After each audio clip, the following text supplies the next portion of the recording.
But what if you had a secret weapon? A magic wand that could help you steer through these turbulent waters? What if I told you that with this wand, you could make your ex long you as a child yearns for a sweet treat? Intrigued? Fasten your seatbelts, ladies, as we are about to plunge into the profound ocean of silence. To be clear, we're not talking about the uncomfortable that follows a disastrous joke at a party. We're discussing the no contact rule, the tactic of going completely silent post-breakup.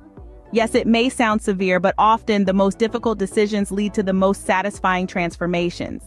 This silence, this no contact rule, is founded on several psychological concepts such as psychological reactance, operant conditioning, loss aversion, and the abstinence violation effect. These principles dictate how your ex-boyfriend could miss your presence when you're not around. So, is silence truly golden, or is it merely fool's gold? We're just getting started.